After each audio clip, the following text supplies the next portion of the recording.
자, 오늘 저희 제목들이 좀 재밌습니다. 구당파 대 구당파. 근데 한자가 좀 다르네요. 이거 구할 구자고, 이거는 입구자입니다. 어떤 의미가 숨겨져 있는지 잠시 후에 자세히 풀어드리겠습니다. 자, 박영선 원내대표가 아주 지금 속상해하고 있죠. 전 원내대표가 됐는데 누가 이 박영선 원내대표를 울렸는지 그 네 남자의 이야기도 자세히 한번 해보겠습니다. 자, 이남희 팀장. 네. 야당 상황이 이렇게 구당파와 구당파로 갈라져 있다, 이런 얘기가 나오고 있는데 어떤 얘기인지 좀 설명을 해주시죠. 일단은 저 구할구자는 일단 오늘 한 언론에 보도되기도 했는데요. 너무 친노 중심, 친노 편향 비대위를 걱정하면서 어떤 중도 개혁파 그리고 비노 진영 전 현직 의원들이 최근에 어떤 밥을 먹으면서 이 현실을 걱정했다. 그러면서 당을 구해야 된다. 구당 모임이라고 할까 이렇게 농담처럼 나왔다고 하는데요. 뭐 이 모임이 개파로 오래 가겠다 이 정도까지 발전된 것은 아니지만 일단은 어떤 좀 비노 그룹에 최근에 걱정 섞인 얘기가 나온다. 이러면서 이제 구당 모임이라는 것이 이제 화제가 된 겁니다. 예, 자 그럼 구당 모임 이른바 중도파들을 가리키는 얘기인데요. 오늘 모인 분들이 며칠 전에 모인 분들이 이분들인가요? 9월 30일 날 예. 본회의 국회 정상화되던 날 밤에 같이 한번 모이셨다고 해요. 예, 뭐 굵직한 분들이 많이 계시네요. 정대철, 정동영, 현정배 전 의원, 추미애 의원, 추미애 의원은 또 당권을 준비하고 있고요. 정대철 상임고문의 경우는 막판까지 문희상 비대위원장이 친노 성향이기 때문에 문희상 비대위원장 하면 안 된다고 또 반대를 했던 분이기도 합니다. 그랬죠. 네. 근데 아까 입구자의 당파를 써서 저도 깜짝 놀랐는데요. 예. 제 얘기를 듣자 하니 말로만 한다. 예. 뭐 이런 뜻이라고 제가 전에 들었습니다. 근데 이제 친노 강경파 그룹으로 분류를 해놓으셨는데 글쎄 문희상 위원장의 경우는 말씀을 들어보면 항상 국회 정상화를 강조하시고 성향을 보면은 중도 성향이 맞으신 것 같거든요. 그러게요. 근데 친노계로 분류가 되죠. 친노계로 분류가 예. 되기 때문에 또 문재인 의원 또 정세균 의원 분명히 이제 범친노 그룹의 상징적인 인물이죠. 아무래도 세월호 협상 과정에서도 이렇게 강경한 목소리를 많이 냈기 때문에 결국은 또 이렇게 성향이 부딪히고 있다. 이렇게 지금 당 상황을 말씀드릴 수가 있겠습니다. 근데 박영선 어쨌든 원내대표도 이 강경파의 목소리에 밀려서 물러나게 되는 것 아니냐. 뭐 그렇게 맞습니다. 얘기가 나오는데 맞죠? 네. 그런데 이제 두 가지 목소리가 있어요. 박 전 원내대표의 리더십도 문제가 있었지만 박 전 원내대표를 흔들었던 그 개파들도 문제였다. 그러니까 모두에 대해서 좀 반성론도 나오고 있어요. 예. 어쨌든 뭐 박영선 원내대표가 사퇴하면서 뭐 굉장히 정치적으로 어려움을 겪고 있다, 이런 분석도 있지만 또 강경파의 이미지는 벗었다, 이런 또 긍정적인 평가도 나오는 것 같습니다.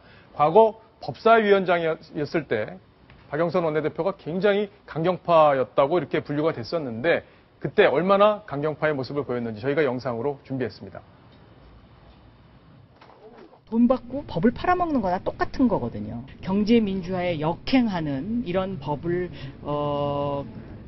단 하루 만에 그냥 이렇게 날조해서 통과시킨다?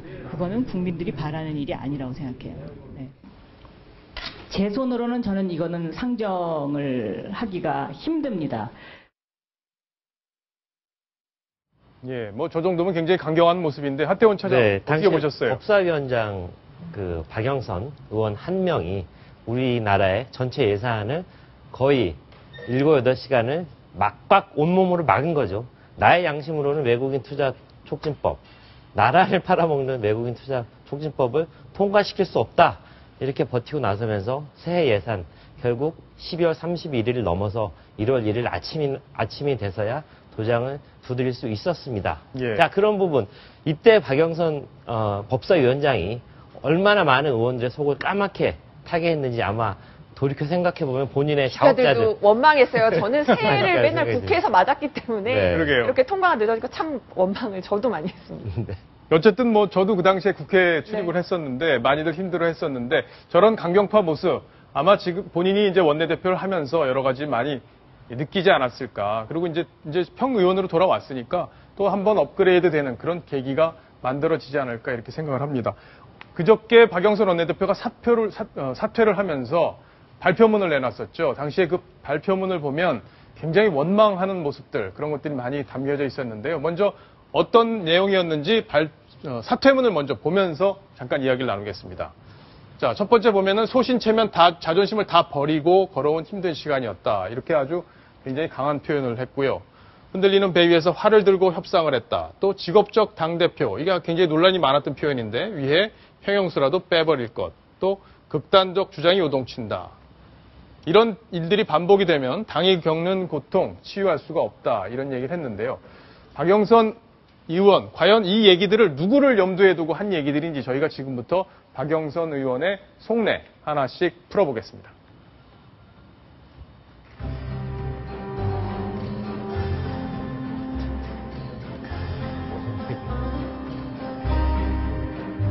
예, 자, 저희가 지금 이제 박영선이 원망하는 사인 이렇게 해서 준비를 해봤는데요. 어떤 내용으로 누구를 얼마 정도 원망할지 저희가 다 계량화를 해봤습니다. 재밌습니다. 같이 보겠습니다. 먼저 정세균 전 대표의 모습이 있는데요. 어우, 굉장히 많이 갑니다. 쭉쭉 올라가네요. 원망 강도가 100입니다. 100. 예. 자, 뿌리까지 흔든 정세균. 그러니까 박영선 원내대표를 뿌리까지 흔들었다. 이런 얘기고요. 직업적 당대표를 위해서라면이라는 사퇴문에 있었던 그 표현. 바로 정세균 전 대표를 가리킨 것 같은데요. 이남희 팀장, 좀 설명을 해주시죠. 일단은 정세균 전 대표가 그 야당에서 대표만 3번을 했습니다. 그래서 정말 별명처럼 직업이 당대표다 이렇게 많이 불렸었거든요. 예. 저 표현을 보고 다 정세균 비대위원을 겨냥한 것이다 이런 얘기가 나왔고요. 사실 이 박영선 비대위원장이 비대위원장 하면서도요. 가장 정세균 비대위원에게 불만이 많았다고 합니다.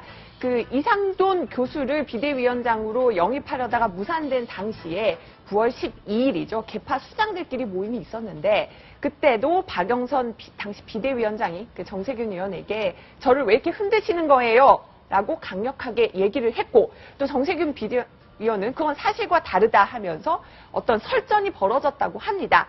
결국 그 9월 10일 개파 수장 모임에서 박영선 그 비대위원장 겸 원내대표의 거치는 당분간 거론하지 않는다. 이런 결론을 냈는데 며칠 후에 뭐 여러 개파가 있지만 특히나 정세균계 여러 의원들, 뭐 최재성, 오영식 의원 등 긴급 의원 모임에서 또 박영선 원내대표는 물러나야 된다 이렇게 비판까지 하면서 결국은 정세균계 그리고 박영선 의원 그 가장 신경전이 크게 벌어졌던 겁니다. 그래서 그렇네요. 충격적인 얘기 네. 하나만 해드릴게요. 충격적인 거요? 예. 저 100점 맞습니다. 100점 맞나요? 맞는데요. 왜냐하면 제가 좀 잘 아는 분이 박영선 원내대표하고 좀 이렇게 얘기가 되는 사이예요. 예. 사석에서 물었답니다. 아, 누가 제일 미우냐? 예? 누가 제일 미우냐? 아, 예. 정세균 의원이 제일 밉다고 직접 들으셨군요. 이렇게 얘기했다고 합니다. 예, 역시 맞습니다. 기자들의 취재력은 따라갈 수가 없습니다. 자, 정세균 의원 여기에 대해서 이렇게 반박을 했네요. 누가 그런 얘기를 하냐. 거의 어제 기자가 물어봤거든요. 일구의 정세균 가치가 없다. 네, 본회의 이게 나오는 본인 얘기인가요? 네, 정세균 의원 예. 붙잡고 저희 그 기자가 물었습니다. 일단 누가 그런 얘기하냐? 일고의 가치도 없다. 굉장히 불쾌감을 표시했습니다. 예, 뭐 양쪽 다 서로 불쾌한 모양입니다. 자, 이번에는 두 번째 남자, 바로 박영선을 올린 두 번째 남자, 바로 문재인 의원인데요. 원망 강도가 여기도 80까지 갔습니다. 네. 자, 어떤 이유로 원망하고 있는 건지 김정한 기자가 좀 설명해 주시죠. 보통 제가 좀 가볍게 말씀드리면요. 여자들이 보통 나쁜 남자를 좋아한다고 하잖아요. 예. 그런데 이 경우에는 진짜 좋아하지 않는 나쁜 남자 중에 한 명이 바로 문재인 의원이십니다. 예. 왜냐면은요. 그 어떤 그 당 대표로서의 구심점 역할을 하고 뿌리 내리는 데 있어서 그 뿌리를 기둥까지 흔드는 역할을 어떻게 보면 중심에 서서 한 인물이죠. 이상돈 교수를 비대위원장으로 영입한다고 했을 때도 말바꾸기 형식으로. 예. 그래서 결국에는 뭐 박영선 대표가 거짓말을 하는 게 아니냐 이런 수세에 몰리도록 하는 어떤 중심적인 역할을 했고 마지막까지 좀 가혹했습니다. 박영선 의원에게는 나쁜 남자 문재인 의원이요. 왜냐면은요 다른 의원들은 그동안 수고했다. 예. 참 여러 가지로 고충이 많았다고 했는데 물론 뭐 문 의원 측에서는 원론적인 비판이었다고 했지만 협상 결과가 진실 규명을 원하는 유가족의 요구에 많이 못 미쳤다. 그리고 협상이 졌다. 예. 패배를 인정한다 하면서 우회적이나마 이 박영선 대표를 또 비난을 했거든요. 예. 그러니까 뒷모습까지 박수를 쳐주지는 못하지만 또 뒷모습에 대고 이렇게 비난을 하는 그런 모습을 보여서 박영선 의원한테는 두 번째로 나쁜 남자일 것 같아요. 예. 제가 원망 강도 높습니다. 문재인 예. 의원은 그 말을 드리고 싶어요. 이제 박영선 전 원내대표 물러나는지 모르고 그 밤 상황에 이 발언을 협상에서 졌다는 발언을 작성하고 아침에 비대위회의에서 그대로 읽은 겁니다. 결국 박영선 전 원내대표를 겨냥한 발언은 전혀 아니었다. 예. 협상에서 졌다는 발언에 대해서 해명을 했는데 문 의원이 가장 부족한 것이 자신의 발언이 몰고 올 파장을 전혀 예상치 못하는 어떤 정무적인 감각이 매우 떨어진다는 점입니다. 이것이 이제 문재인 의원이 어떤 대선을 준비하거나 여러 가지 큰 역할을 할 때 가장 큰 아킬레스건, 약점으로 작용할 것으로 보입니다. 제가 보기엔 대장선에서 화를 막 쏘려고 하는데 결정적으로 흔든 사람은 제가 보기엔 문재인 의원 같아요. 예. 네. 그 이상돈 비대위원 체제 출범할 때 제일 크게 흔들었던 분이 바로 문재인 의원이고 세월호법 협상 때도 마찬가지였어요. 같이 단식을 90점 정도 되지 않을까요? 전 80점 95점으로 좀 다음 편에 한번 조정을 해보겠습니다. 네. 예. 자, 세 번째는 의외의 인물이 있습니다. 굉장히 박영선 원내대표를 아꼈던 분인데 이완구 새누리당 원내대표입니다. 네. 자, 몇 점으로 나온지 한번 보겠습니다. 아, 예, 50. 예, 뭐 아주 강하진 않지만 그래도 네. 마음의 응어리가 좀 남은 모양입니다. 네. 공지로 내면 새신랑 이완구, 새신랑.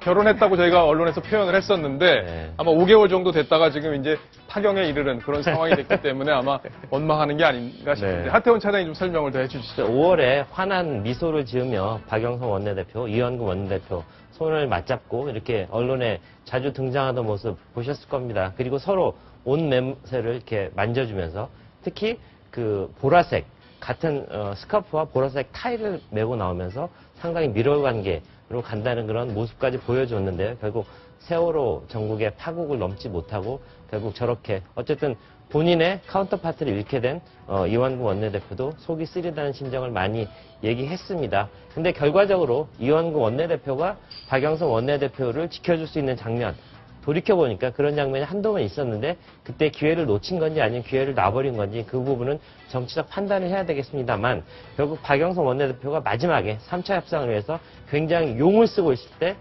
이완구 원내대표가 한 번 손을 잡아줬으면 하는 그런 생각이 좀 들고요. 막판에 계속 애타게 전화가 걸려왔는데 이완구 원내대표 그 전화를 씹었다고 좀 아니 하고 그 부분도 같지 있어요. 않았죠. 그리고 유가족에게 계속 전권 네. 박영선 원내대표한테 네. 위임할 수 있느냐 없느냐 그것을 굉장히 따져 물었고 네. 그 장면이 언론에 공개되기도 했고 또 비공개 때는 그 정권 위임 때문에 박영선 전 원내대표가 눈물을 보이기도 했습니다.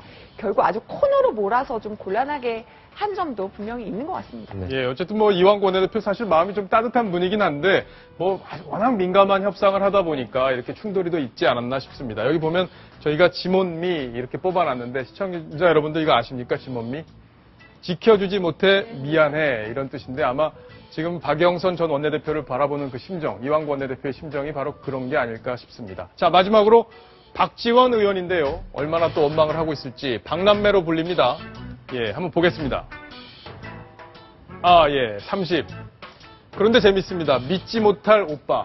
예, 박지원 이렇게 해놨는데 자, 이남희 팀장이 좀 설명을 더 해주시죠. 뭐. 이 믿지 못할 오빠 발언을 보고는 또 박지원 의원이 항의하실지는 모르겠는데요. 예. 일단은 이제 그 박남매라고 하면서 두 분이 워낙 친한데 일단 세월호 협상에 대해서는 뭐 비판하는 당내 여론도 있다라고 얘기를 한다거나 일단은 박영선 전 원내대표의 생각과 다른 발언을 박지원 의원이 몇 번씩 했습니다. 예를 들어서 이상돈 교수를 비대위원장 영입할 때 예. 박지원 의원은 여기에 대해서도 비판을 했고요. 그랬죠. 예. 막판에 이제 박영선 그 전 원내대표가 비대위원장 물러나면서 사실은 이석현 국회 부의장을 그 비대위원장으로 추대하려고 했었을 때는 박지원 의원이 이제 문희상 의원을 밀려고 했습니다. 여러 가지에서 목소리를 다르게 냈기 때문에 두 사람 관계 요즘 소원해진 거 아니냐 이런 보도까지 나왔는데 박지원 의원이 이렇게 얘기를 했죠. 쌍둥이도 생각이 다르다. 예. 박남매 한 번 남매는 영원하다 이렇게 강조를 하기도 했습니다. 그리고 박영선 전 원내대표 위로도 해줬어요. 원내대표 예. 물러나라는 얘기 계속 나오는데 어떻게 생각하냐고 하면은 10월 말까지는 최대한 있어야 되는 거 아니냐. 세월호법 통과시킨 다음에 나오는 게 낫지 않겠느냐 이러면서 옹호하는 발언도 했었는데요. 병주고 약주가 아닌가 이런 저는 저 표현 보면서 흔들리는 배 위에서 활을 들고 협상 참 은유적인 표현이잖아요. 그러게요. 딱 드는 게 영화 명량의 한 장면인데요. 예. 거기서 이렇게 활을 들고 좌초기까지 겪으면서 적선들이 이렇게 정말 숨막히게 좁혀옵니다. 예. 그때 옆에 있는 그 옆에 있는 사람에게 안 된다. 이대로 가다 우리 모두가 좌초위기를 겪나하는데 이순신 장군이 된다고 말하게 이렇게 그 아주 고통을 호소하는 장면이 있어요. 예. 박지원 의원에게 어떤 그런 그 된다고 이야기해 줄 수 있는 그런 역할을 아마 박영선 의원이 원했던 게 아닐까. 근데 그 역할을 못 해줬기 때문에 나쁜 남자 4번째 등극한 게 아닌가 그런 예. 생각이 드네요. 자기가 위기에 빠지고 외롭고 힘들어지면 아마 자기가 평소에 가깝던 사람들 더 의지할 수밖에 없는데 그런 차원에서 아마 박지원 전 원내대표에게 기대했던 게 많지 않았을까 싶습니다. 어쨌든 야당이 또 이제 새 원내대표를 뽑아야 되는데 뭐 다음 주로 지금 예상이 되고 있습니다. 이 원내대표 문제를 새로운 원내대표 뽑는 문제를 놓고 또 야당이 시끄러워질 그런 조짐인데 어쨌든 뭐 야당의 주장, 그게 여당의 주장보다 더 매력적으로 들려야 대한민국의 희망이 더 있다 이런 얘기가 있지 않습니까? 그런 날이 좀 빨리 왔으면 좋겠습니다.